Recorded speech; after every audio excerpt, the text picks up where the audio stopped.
So many cars, yet so few plugs. Welcome to the Urban EV Podcast, where we speak to industry leaders and EV owners with boots on the ground to read the tea leaves on the direction of the green energy revolution. I'm your host, Rob Hoffman. And I'm Scott Murphy. We are joined today by Kevin Booker and Sam Clarke. Kevin is a 5-time Guinness World Record holder in EV efficiency and a leading voice in electric vehicle education. As a freelance consultant, he specializes in helping drivers and businesses understand how to get the most out of EVs. Whether it's maximizing range, improving charging strategies, or debunking common misconceptions, which we are going to cover a lot of today. Through his video content and hands-on experience, Kevin is also on a mission to make EV ownership more accessible and efficient for everyone. Sam Clarke is the Chief Vehicle Officer at GridServe, a pioneer in sustainable energy and EV charging infrastructure. A passionate EV evangelist, Sam has 2 Guinness World Records for EV driving and was named Motor Transport's #1 power player in 2024. Congratulations, Sam. And Green Fleet's #8 most influential in 2025. With years of experience in fleet electrification and charging solution, he's dedicated to accelerating the transition to clean transportation by busting myths and improving public charging access. Gentlemen, welcome to the show. Thanks for having us. All right, let's take a step back. I think you're both in the influencer category and owning those Guinness World Records. You've got a lot of credibility. Tell us more about your story. I kind of started with, it actually started my drive for efficiency for actually doing quite a long commute to work. So I started driving efficiently in petrol cars because it was the boredom of the trip, trying to gamify it to get more range, but get to your destination at the same time. So that progressed from petrol cars to diesel cars when they became popular in the UK, and then on to electric vehicles. And it's all been about just maximizing that range, but not actually taking any longer to get to your destination by different driving techniques and learning the best way to get the most out of a vehicle. Awesome. And Sam, talk to us about how you got to where you are today. I'm a bit of a novice. I've only been driving EVs for 22 years. Just 22? Yeah, just the 22 years. That's impressive. What was your first car? Everybody always asks me that question. It was actually 2 wheels. It was an electric motorbike. So I first started in the world of EV back in 2003, I think, with importing and developing electric motorbikes and scooters from the Far East into the UK. Far too early to market, but learn an awful lot. And then I spent a decade running my own last mile delivery company in central London with a fully electric fleet, and was able to grow that from nothing to something, and became the largest fully electric fleet in the UK. And then that's branched into understanding things about vehicle to grid networks that I had, and I had the largest privately owned smart charging infrastructure as well, and did all of that stuff, which was good fun. And then moved my my efforts into the charging infrastructure in the public domain, which is where I've spent most of my time in the last few years. That's fantastic. That's quite an impressive resume. Let's just start with the fun stuff right now. Now, you both are Guinness World Record holders. Talk to us more, gentlemen, about how you broke those records and the whole journey of how the concept came into your head of how we could possibly do this, and talk to us about your journey and actually breaking the records themselves. If I start, because my first one was, Sam's come to this a little later than myself. So my first... Where's the genesis? Who had the bright idea? I think we can do this. I think there's a record that can be broken. Yeah, I mean, first of all was actually I saw that someone had done, in the UK, you've got the kind of iconic journey, which is John O'Groats to Land's End. So we thought there was one records for petrol cars, diesel cars, and I came up with the idea with a BBC journalist at the time saying, can we do the least amount of energy in an electric car? And at the time, there weren't as many cars with quite large batteries. It was 2022. I'm trying to think, there was a pandemic in the middle, which has meant dates have been blurred on that one. That's always the demarcation line, right? When you think back it was to at the end, the past. Was it pre or post COVID, or maybe right in the middle? It was at the end of COVID. So we just decided to see what would be the least amount of energy you could do from John O'Groats to Land's End. And the car we picked for that was actually not... Most people would conventionally think, oh, we'll pick a Tesla or something. But Ford had just launched the Mustang Mach-E, which had a big battery pack, and thought, this car is quite efficient. We can do that. So we drove from John O'Groats to Land's End. So we took the charging time record. So the least amount of charging, we were 42 minutes for charging. We did one charge stop, the whole, which is over 800 miles, and averaged 6.5 miles per kilowatt hour. That's really good. Wow. And then, were there any modifications to the car? The only thing we did was we didn't have a spare wheel. We just had the tire, instant tire repair. But everything else, it was a standard. it's an off-the-shelf car because that's the Guinness stipulations. It has to be something that can be bought, so any person can go out and buy the identical car. The biggest modification was all the tracking stuff to put in there to get the evidence to prove to Guinness the distance, because they won't take just the cars on board stuff. It has to be independently verified. So that was kind of the first thing. And then just knowing Sam, I was talking to him and Sam said, I wouldn't mind doing a record. And that's when the partnership with Sam came on for the other records. All right, and talk to us about those records. Yeah, so this is a jealousy thing, Rob, to be honest. I was sat in the pub with Kevin doing a rally around the UK somewhere. I can't remember which one it was now, Kev, but I was the one having a pint. You weren't, because you don't drink. But it's born out of jealousy. I said I wanted one of those on my wall. I want a Guinness World Record. Like, how hard can it be? Come on, let's think of something. And we started out with the concept of the electric van as a record that could be beaten. And you guys over in that part of the world, in America, had the record, and we said, well, we can do that, and we did. You know, we nicked it off you guys, and we broke the record in a van that had half the battery size of the one in America that had it previously. So it was all about this sort of innovative efficiency of us Brits over here that came up with a strategy to break it in a different way. And so that's the first one. And then after that, I just got the bug and I wanted another one. And so Kev and I did the car together last year. And I've actually got another one coming up in 3 weeks' time, which is another attempt, which I smile as I say it, because it's a license that Kevin doesn't have, which means he's supporting, but he can't have the record, which means I can catch one up on him because he's got 5. I've only got 2. Of course. Listen, got one up. Are you allowed to tell me what the record attempt is going to be, or are you keeping it on the DL for now? A bit on the DL, but I'll give you one hint, and it's on 2 wheels. Okay. I think when you mentioned the license, I figured it's a motorcycle license. Just so you know, I'm being very inspired right now. I do have a motorcycle license, so let's see how this goes in the next few months. If suddenly I'm like, hey guys, guess what I just did? It's a possibility. Now, question for you. All right, so you got stock vehicles. You're basically just taking a car that anyone can get and doing a route that anyone could drive, yet you're maximizing efficiency without modifications. So how are you doing it? Biggest part is driving technique. As most people will know, electric vehicles, none of them are slow. They're all pretty rapid on acceleration. So it's learning how to effectively drive it like you drive an old-fashioned fueled vehicle, and actually being gentle, reading the road ahead, and then maximizing the regen, but not using too much regen. It's all about that balance of getting everything right. You know, this is a perfect segue right now. You know, I drive a Kia EV9, and I love the regenerative braking and the one pedal driving. And you see constantly arguments and discussions on online forums. This is the most efficient. No, it's not actually. You want the least amount of regen. And I have my theories on what works best, but I'm still not certain. So why don't you share with us what your best practices are for use of regen on highway driving and in city driving as well? I believe there is a difference. In my opinion, there is. So what's your take on all that? Yeah, there absolutely. I'll take this one, Kev. There absolutely is a difference, and regen is something we have on our records. We turn off, right? We don't have it at all, and the reason for that is at all, yeah, as low as possible or off if possible, and that's because the type of environment that we are driving on requires us to be as smooth and as cruisy and rolling as often as we can without using the brakes, but not using the regen either, so we can just maximize that inertia. And that is also the same tactic that you should use if you are on the motorway, to your point, Rob, because you're better off with lower regenerative braking when you're traveling at speed, because what you don't realize you're doing is you're fighting the throttle all the time, because the regen's trying to fight against your right foot. So throughout that journey, you're actually fighting the regen. Whereas in the urban environment, it's very useful because there's no point using your brakes. You might as well scrub that energy by using the regen function and getting a little bit of energy back.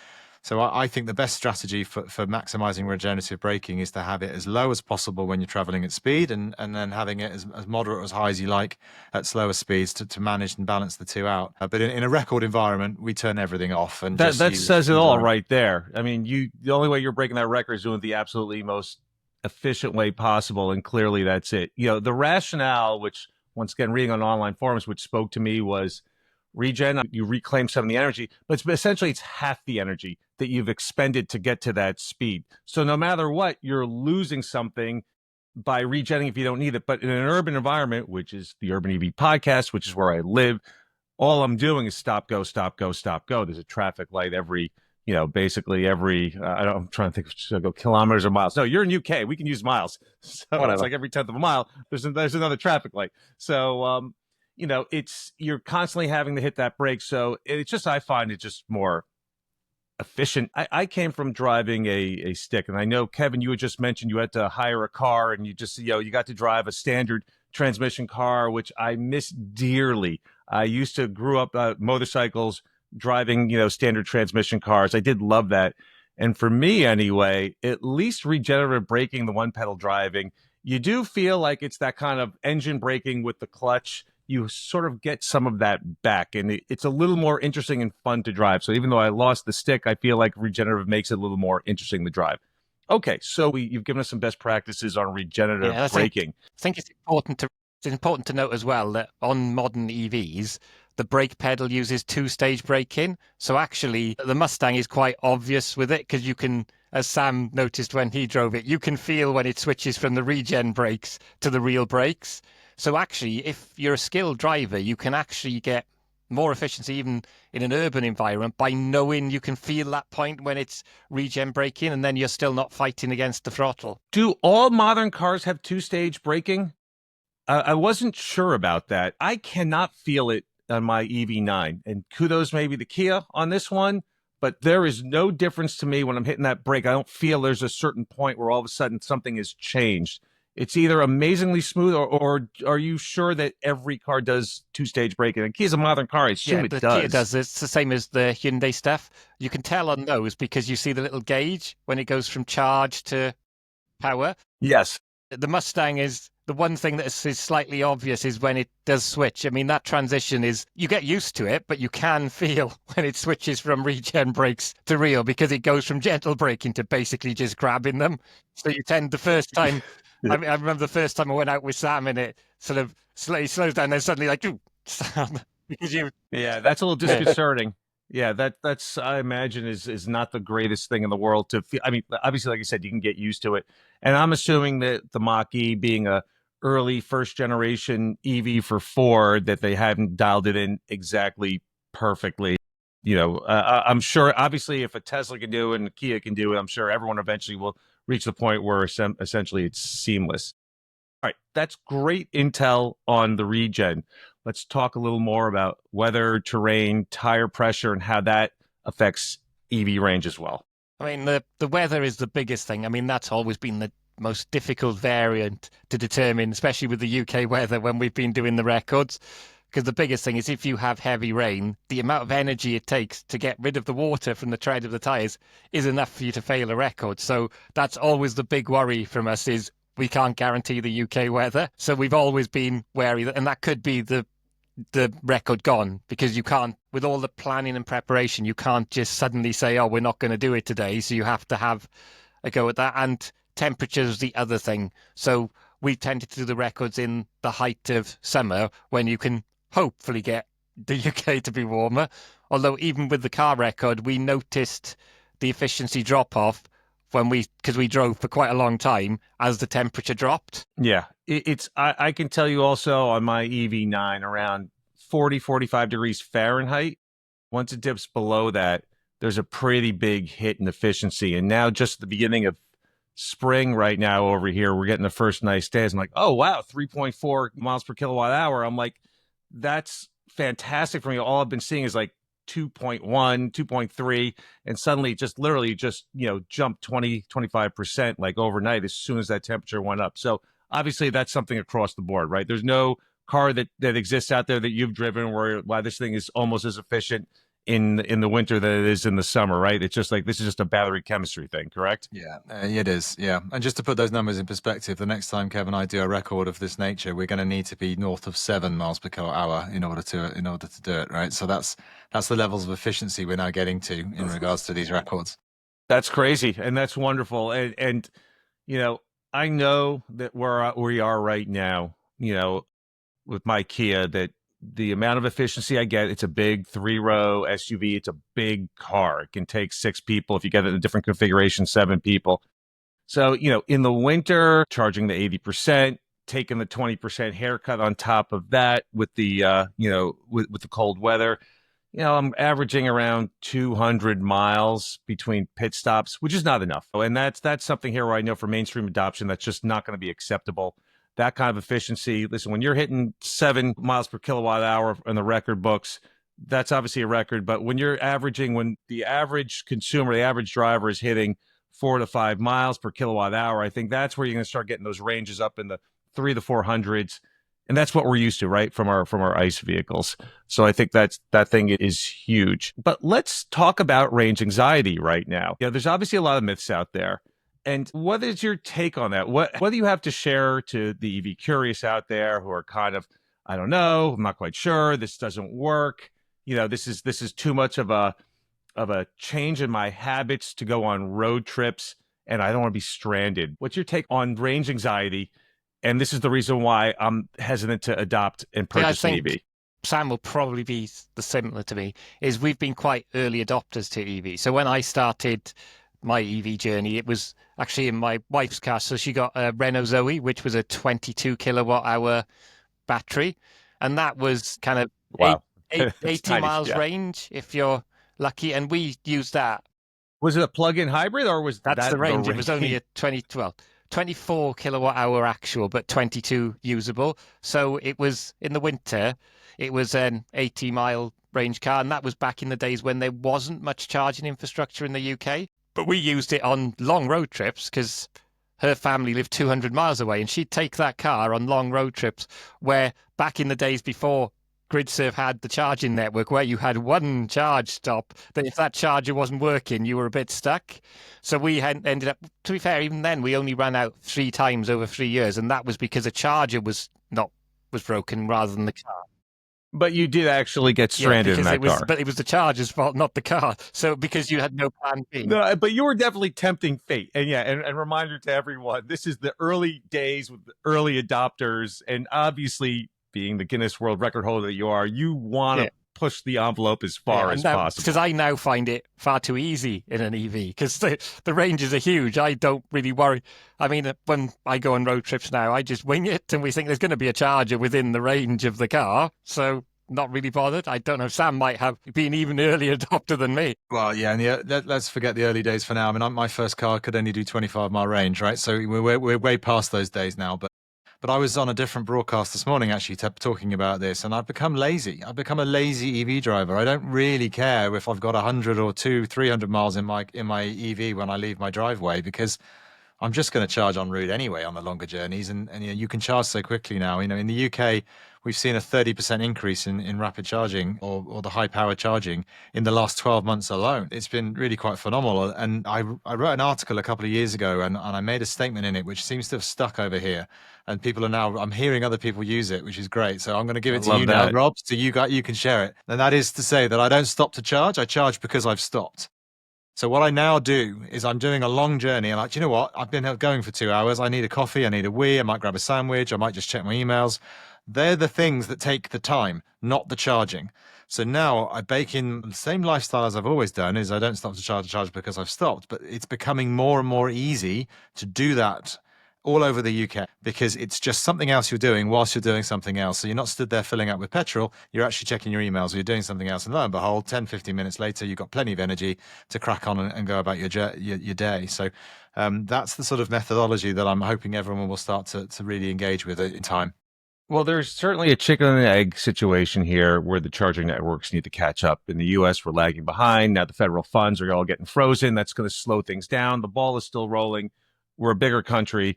Things are happening right now. UK has, I feel like the two countries, the ones to watch are China and the UK. So talk to us more about the infrastructure right now. It seems like it's matured to the level right now where you're saying here, I don't even have to think about it. The whole concept of route planning, which I've really kind of focused on because you need it so badly over here, it's almost like it doesn't exist there anymore. Is that literally reached that level? Yeah, it's definitely. Yeah, sorry, Kev, go on. Kind of the middle of Wales is not the greatest for charging infrastructure. The problem with that is there's not many people that live there. But even now, the ranges have got so big in EVs that actually it's not an issue. But if I look from my home, so I can charge at home because I've got solar and cheap off-peak charging. Within 5 miles of my home, there are over 20 rapid chargers range, and a lot of those are 350 kilowatt capable ones. So they can charge faster than my Ioniq 5 can charge even. That's fantastic. There's some electric show that just happened in the UK in London, and I think maybe Dan Caesar may have hosted it. And it was a mob scene there. You could just see, you can feel like we've hit this sort of, this apex now, this critical mass where people are like, oh, this is real. There's a system out there. I can stop worrying about the range anxiety, which is just the deal breaker for so many people. And as you said, Sam, the concept, I'm not stopping the charge. I'm stopping because I need to stop and I'll charge while I'm doing it. Once that can really take hold and people really believe it and it's true and it appears like it is in the UK right now, well, that's it. That's like almost like the final hurdle. Yeah. The other expression, the other short expression I like is right charger, right place, right time, right? So it's not just about how many chargers there are in a country. It's about where they are and what power they are and are they the right ones for the use case. So I would almost see us reduce the number of locations where we've got charging now if it means that we've got hubs of 10 or 12 chargers at every one of them, because that would serve the purpose better in this evolution of EV drivers. So it's definitely a case of getting the right chargers in the right place at the right time as well, and that is evolving all the time to make sure that we can give that comfort to the next wave of EV drivers.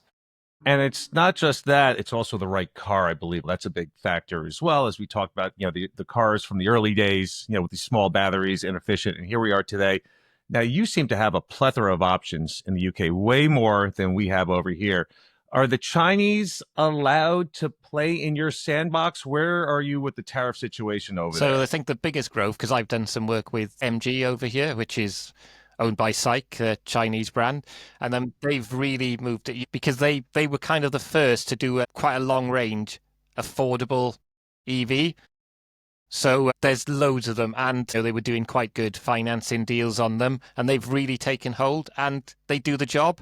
And it wasn't that they just brought out a cheap EV; it matched Euro NCAP 5 stars. It ticked all the boxes for being kind of a car that people would buy.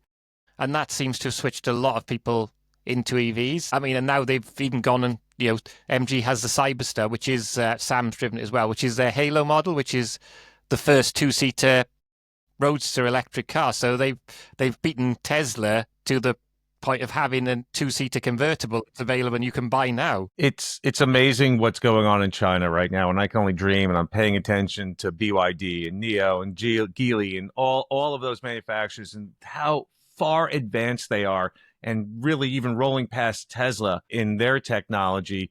And we can only dream about it over here. This is literally the worst thing about tariffs here, that what it does is it enables local manufacturing, local businesses to get lazy, right? Well, we don't have to worry about innovating and putting the money into R&D because they're never going to compete against us.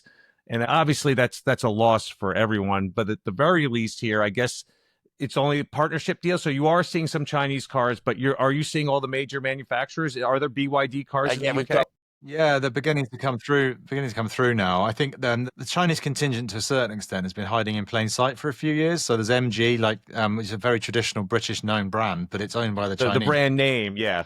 Polestar has done incredibly well in the UK too, but again, that's partly Volvo, both of which are owned by Geely. We actually have that here. It's the one Chinese brand that's made into this market. Yeah, so I think the branding element has been quite clever over here because they're aware of the fact they're ultimately owned by Chinese brands, but it's the comfort you get with the MG badge or the Polestar that was twinned with Volvo, which is another very familiar brand over here. But we are starting to see the BYDs and the XPengs and other things coming through now, standing on their own 2 feet with their own brand. And whether or not they are, I'm still a bit of a skeptic in a way. I don't know whether culturally we just love our German brands or our, the badges we're used to. Notwithstanding Tesla is a complete unique example. But yeah, I'm sure they'll do very well. But how long it'll take them to sort of really put a dent in that sort of loyalty to the local European brands, I don't know how long it's going to take, but they'll get there eventually, I'm sure. Well, interestingly, Sam, you brought up a terrific point, and I think this is the reason why, if you're paying attention to global automaker news, which I know you do, Volkswagen Group, Porsche are getting clobbered in China right now for the exact reason why the Chinese are not really picking up so much in the UK is the reason why the German brands are no longer doing as well over there, because their storied history doesn't resonate with the local market. They are developing some amazing cars, tech forward, they're speaking to the digital natives over there as well. And everyone's like, this is cool. We're doing some really cool stuff here. So suddenly all of Porsche's history doesn't mean as much, but UK, such a storied history within the automotive space. it's such a sad state of affairs that all the manufacturing has been offshored, but at least those brand names still live. They resonate with me as well. All of the storied UK brands had a huge impact on me growing up as well, and they mean something. So I'm certainly rooting for you. Yeah. And as we all know in marketing, that brand name means something, even if it's been sort of shipped off to another place on the planet to actually build the cars. The biggest brands as well, which kind of get dismissed a lot, that have had the biggest improvements, are Hyundai and Kia in the UK. So they've kind of taken the electrification as an advantage to go up a sector with positioning. So you've got things like the EV9 that people are trading Audis for Kias, which you wouldn't have heard a decade ago. And you've got, with the motorsport, I had an Ioniq 5N on test for a week. And that is truly a sporty hot hatch. It is, even down to the software defined gear shifts. It is a proper, it's almost a petrol head car. It's interesting, that concept, because it actually induces a little inefficiency apparently, but it's fun, right? I guess it makes you reminds you of what it used to be like to drive a real sports car, a proper sports car. Very right? tempted to get one myself.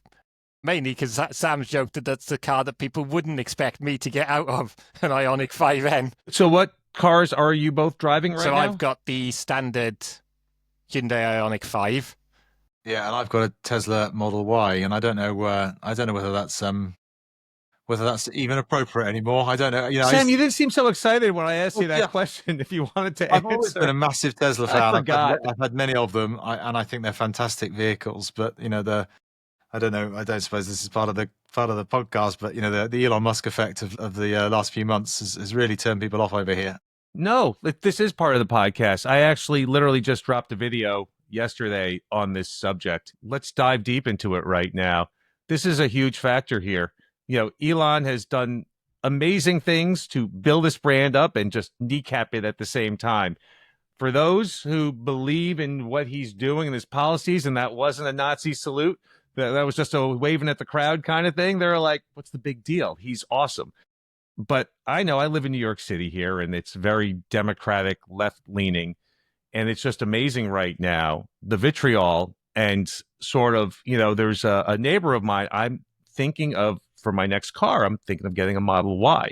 And, because my lease is, there's a whole story here as well, which I'm actually going to bring up on another podcast. My car actually there's a concept here called being lemoned.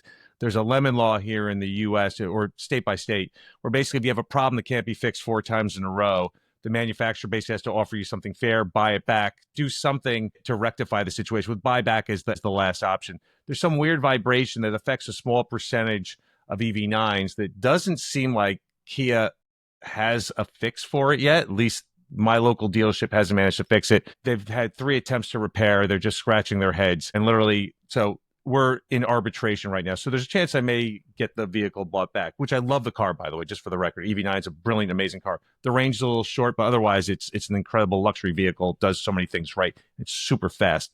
So I'm thinking of a Tesla because I can't deny, because I pay attention to this, that their tech, at least in the US, is light years ahead of everyone else's. I have driven a Model 3 before I got my Kia EV9, and you can just tell the tech and the auto steer, it wasn't even full self-driving. It's just so much superior. Its awareness of its environment is just light years ahead. So I'm thinking about it. I spoke to a neighbor, and his first response was, well, Tesla's not exactly trending the right way, is it? It's like everyone's kind of getting this right now. Another friend of mine's like, I don't think my wife's going to speak to you again if you pull up to my house in a Model Y. And he's half joking and half serious. So what's the take over there? I mean, is this something that really has changed your opinion about Tesla ownership? Would you get another Tesla? What's your take on this? It's certainly changed my opinion on Elon Musk. I must be honest. I mean, I put him into 2 camps. The first half of of Elon's career, I think, is fantastic, and I've listened to him long before the Tesla days. And I've run many businesses myself, and I relate to the entrepreneurial story and can only dream of the sort of successes he's had. So on that front, he is a pioneer of all pioneers, and he's done amazing things for this industry.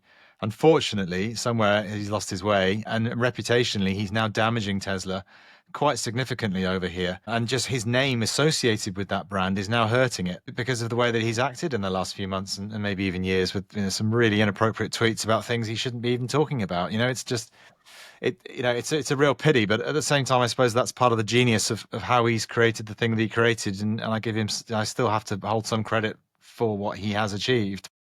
I think the best thing for Tesla is if he was to step aside now, because let the brand, just do what it does without him. They don't need him and his influence on that brand now. It's strong enough, more than strong enough on its own. And it is a fantastic vehicle, and I probably will have another one, but I do it almost sort of with a little bit of a hesitation now, whereas before it'd be like, well, of course I'm going to have another Tesla because they're the best thing on the road. But now I'm like, well, yeah, maybe I should look for something else, and that if everyone's doing that, that's incredibly powerful and dangerous, for what has become a brand which is created from nothing can become the biggest. You can fall just as quick if you're not careful. It takes years to build reputations and seconds to lose it, right? So he's got to be careful. Yeah, it's amazing how much he's done over the years that people kind of brush aside. But it seems like it's hit a critical mass here with all of his actions and statements. Suddenly now everyone's at the same time like, we just can't ignore this anymore. And Sam, you brought up a great point here, which I fully agree on. I think it's possible. I know it's possible to love the brand and not love the CEO at the same time. There's so many fanboys, cult of personality that's going on there where people cannot, it's all one for them. And so you can't even make this argument because, those who are true Elon fans just go crazy.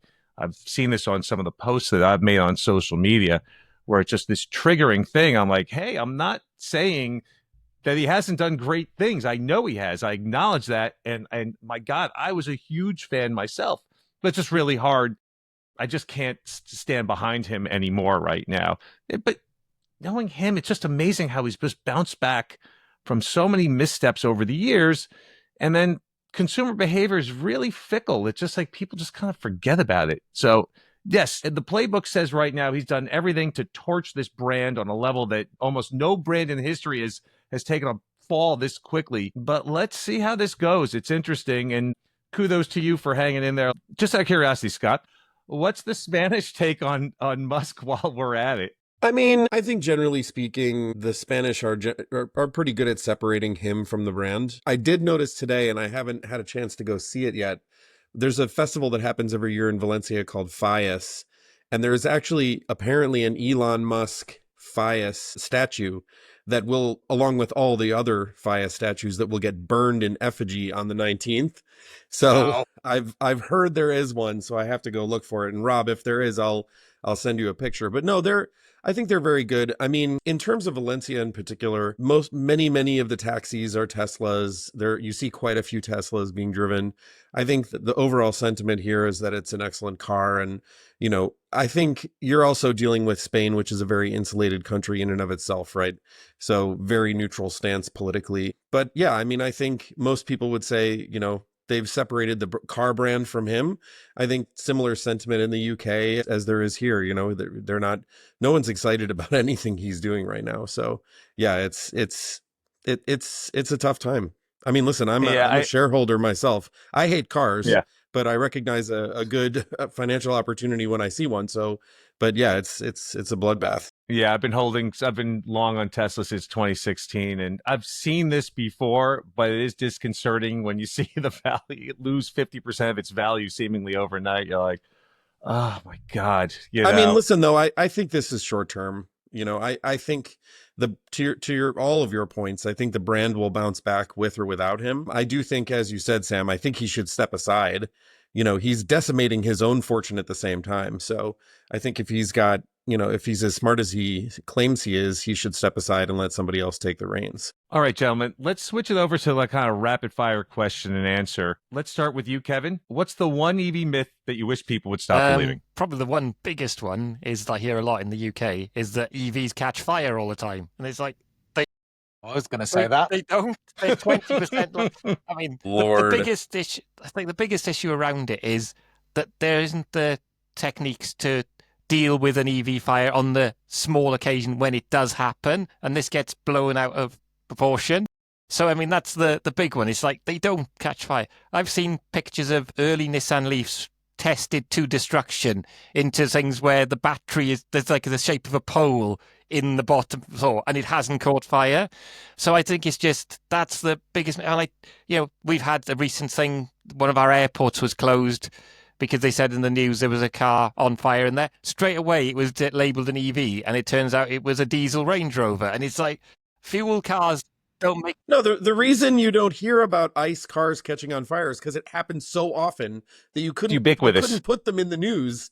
Oh my God, an ICE car caught on fire again? It's probably 300 times a day in Spain. Yeah. Like, I mean, that's too frequent to talk about. That's the big issue. Is it, you know, it's not newsworthy unless it's an EV catching fire. And for the record, the statistics back that up. That ICE vehicles catch on fire way more as a percentage than EVs do. So yeah, I concur on that one.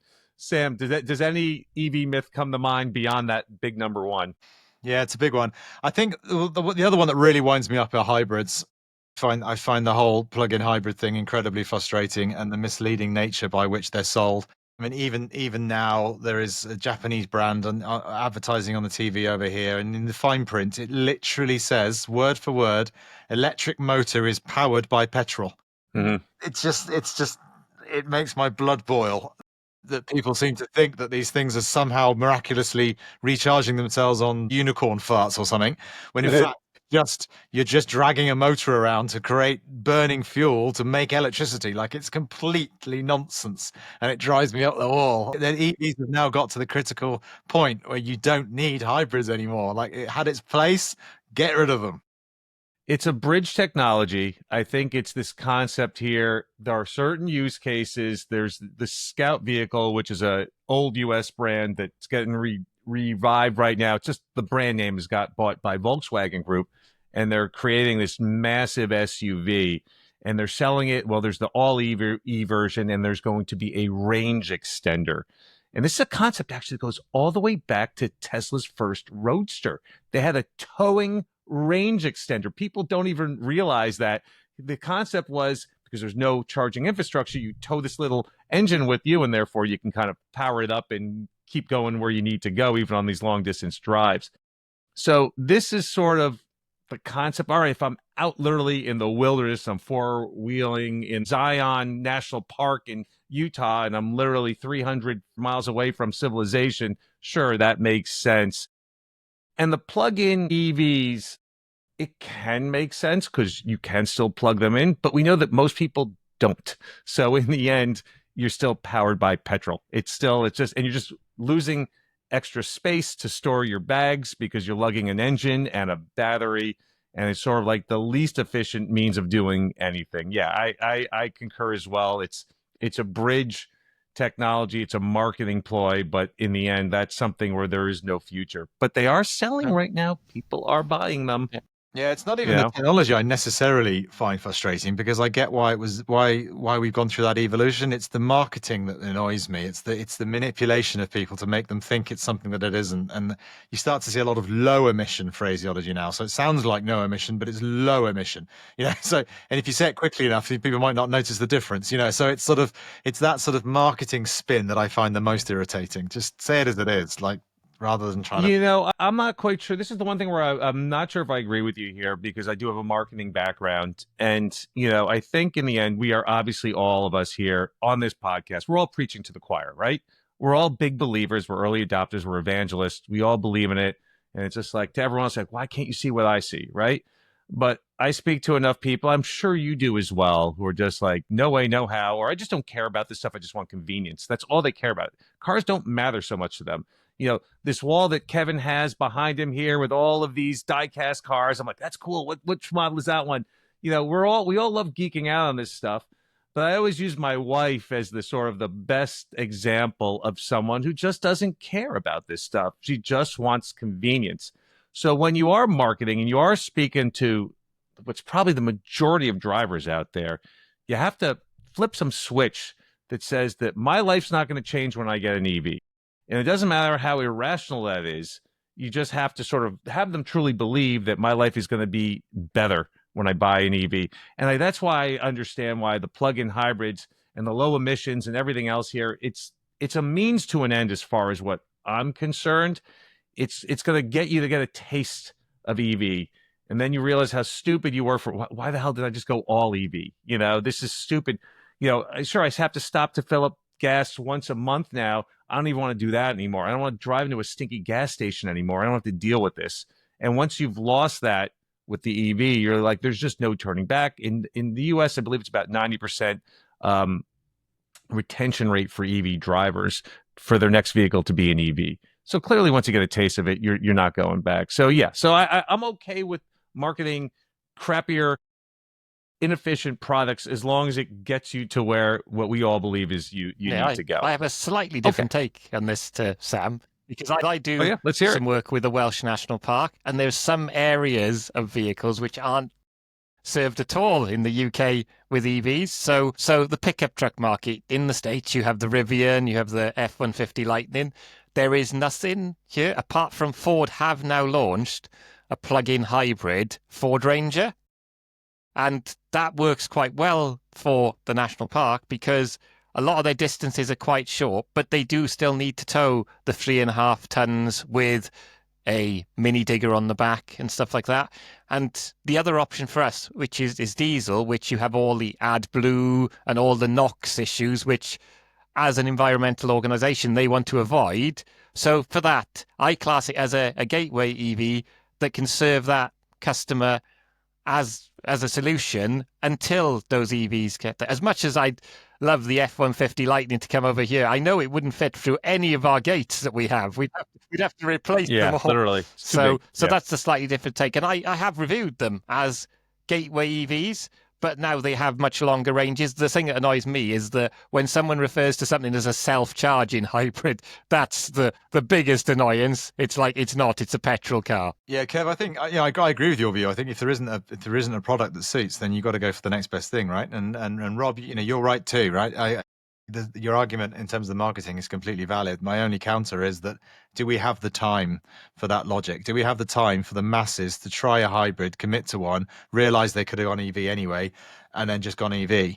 On the basis of the first generation to recognize climate change and the last one to be able to do anything about it, can we afford everybody to go to that stage of hybrid before they realize an EV would work just the same? Can we afford to do that in the time frame we got left before we've made irreversible damage? You brought up a valid point here, and I think we all agree as well that the clock is ticking. And when you fully accepted that climate change is real and you really look at the data, I know everyone's got their head in the sand. It's just amazing how educated, smart people, like, how do they not see this? So I understand that urgency, but I also realize now, after really kind of digging into this subject here and becoming a sort of podcaster and an evangelist myself, that it doesn't matter how right we are. You're right. It's, in a certain way, you're like, this is just slowing what needs to happen.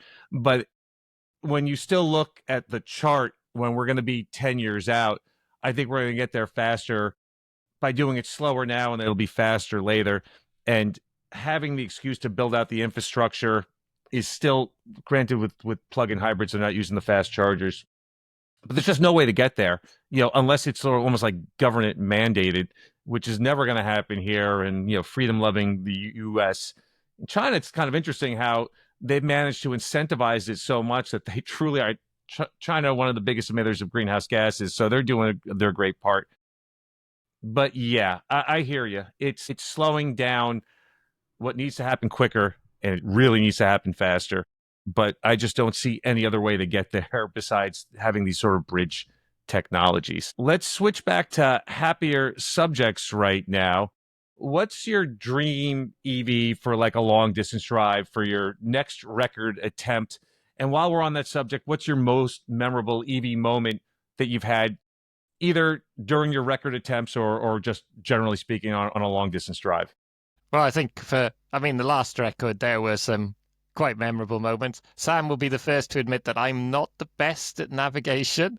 I can drive efficiently, but I might not get you to the right destination you want to go. So, that's kind of, if you watch the videos of it, you'll see the banter between me and Sam, because I'm rubbish. Even for I drove the last bit of the car record because I wasn't confident enough with the navigation, but Sam was more confident I could drive. Do you do it rally car style, like old school, where he's got the records, like it's left a little turn, bit like that, right actually. turn. It is a little big bit hill like coming up. Yeah, we were driving for 24 hours. It's pretty intense. And one of us was navigating while the other one was driving, and it's not obviously at rally speeds, but at the same time, you can't just push something in the sat nav. It doesn't work like that. We had like tens or maybe even 100 waypoints we had to hit to make sure we got the right route.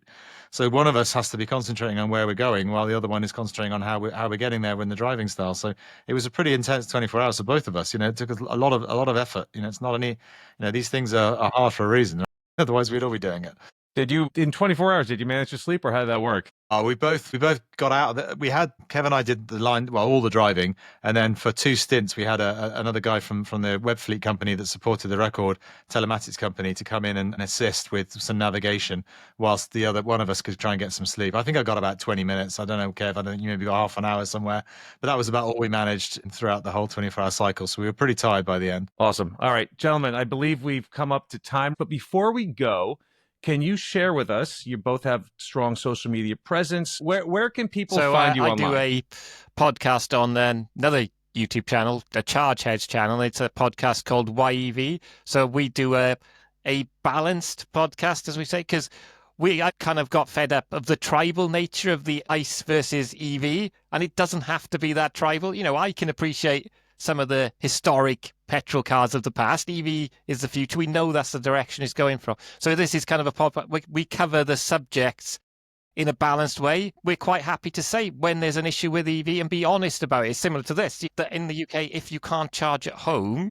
it is more expensive for an EV, and we try and be as balanced as possible on that. And I'm on LinkedIn as well, if people want to find me on that as well. Sam? Yeah, and for me, I'm on LinkedIn, of course, as well. There's a lot of Sam Clarks out there, but I'm the one with the lightning bolt, the front and the end of it. So it makes me stand out a little bit more. But I've also got a podcast and another company, actually, which we founded during lockdown called the EV Cafe, which isn't a cafe at all, but it's a community where we have webinars every month and news every Friday morning in the UK. And we do live events as well, and bring the community together and do lots of different topics around EVs. So yeah, look out for me on LinkedIn, or the EV Cafe is the other thing that we do on a regular basis, which keeps us all honest and shares intellect and information about EVs across the UK. That's great stuff. Okay, and that's a wrap for this episode of the Urban EV Podcast. A huge thank you to Kevin Booker and Sam Clarke for sharing their incredible insights on EV efficiency and their world record-breaking journeys. If you enjoyed today's conversation, be sure to subscribe to the podcast so you don't miss future episodes. And if you found this discussion helpful, share it with friends, family, or anyone curious about making the switch to EV and electric. The road to sustainability starts at the plug, and that's why we're here. We will see you all next week on a new episode of the Urban EV Podcast.